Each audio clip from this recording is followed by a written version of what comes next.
In 2021, a chat app that most of you parents have never heard of told Microsoft to take its $12 billion and politely sod off. Now that app was Discord, the same Discord that 6 years earlier had been the desperate pivot of a failed mobile game that nobody played. And the giant that they just dethroned was Skype, the platform Microsoft paid $8.5 billion for back in 2011. So how does a tiny team of gamers in San Francisco end up sitting on a throne that used to belong to the most valuable company on earth?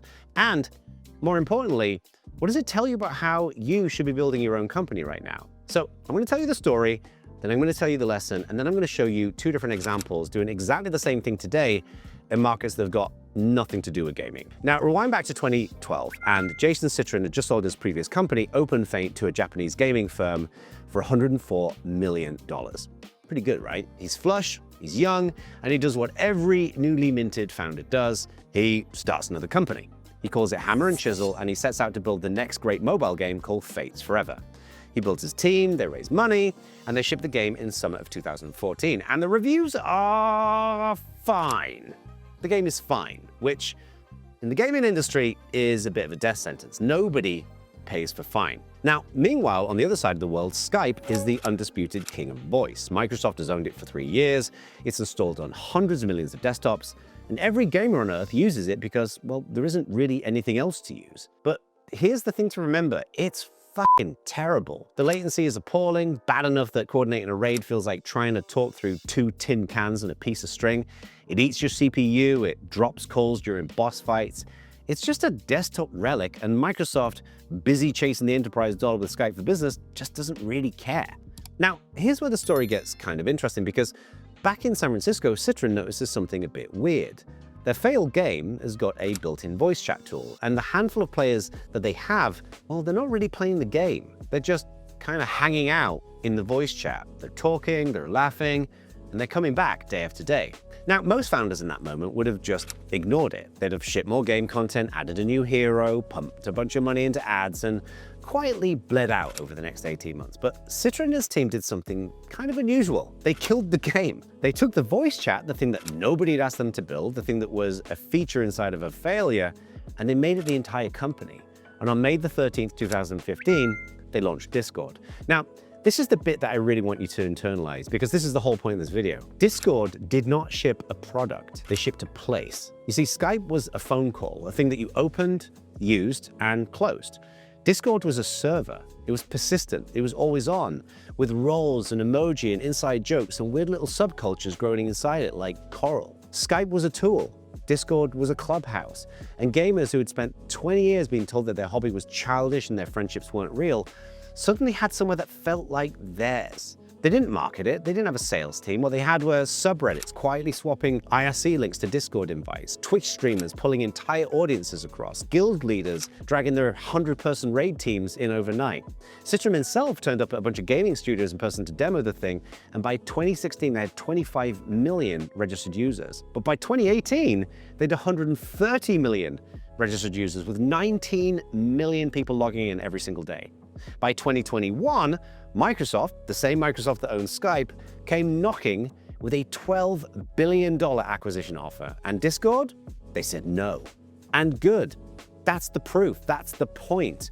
Neutral products don't get think pieces written about them. Movements aren't built by being mildly liked by everyone. They're built by being deeply, irrationally loved by a specific tribe of people. The hate is the cost of love. If your product isn't polarizing anyone, you haven't really built a movement, you've built wallpaper. And lest you think that this is some gaming-only fluke, just look at what's happening right now in markets that could not be more different. Take Linear versus Jira, for example. Jira is the entrenched giant, the bloated, configurable tool that's beloved by procurement departments and absolutely nobody else. Linear, founded in 2019, well, they built an opinionated minimalist tool. They refused to add all of that enterprise checklist feature bloat that everybody said they needed, but instead cultivated a tight community of developers who evangelized the thing on Twitter like it was a freaking religion. By 2025, they'd grown to roughly $100 million in annual recurring revenue at a $1.2 billion valuation with around 15,000 paying customers. And by early 2026, they were closing in on Jira Fast, landing within about 12% of the giant's new customer numbers. Same playbook, movement first, features second. Or just look at Figma versus Adobe. Adobe had better individual tools. Adobe had 30 years of dominance. But Figma built a community, the Figma community platform for sharing templates, Friends of Figma chapters in 200 plus cities, a config conference that became the design industry's Glastonbury, and a public roadmap that users could literally comment on. The result of this? $749 million in revenue by 2024, 13 million monthly users, 2/3 of whom aren't even designers, and an attempted $20 billion acquisition by Adobe that regulators blocked, after which Figma, who IPO'd at $19.3 billion, did it on its own terms. Adobe had the better software, but Figma, they had the movement. Figma won. So here's the question I want you to sit with, whether you're a founder, head of growth, head of community, or running DevRel. Your competitors are almost certainly out-resourcing you on features. They have bigger teams, bigger budgets, and a roadmap longer than a CVS receipt. You cannot beat them at their own game, but you can build something that they structurally can't build. A place where your customers feel they own, a tribe that defends you in public, a community that becomes infrastructure for the friendships and identities of the people who use your product. That is the moat. That is the unfair advantage.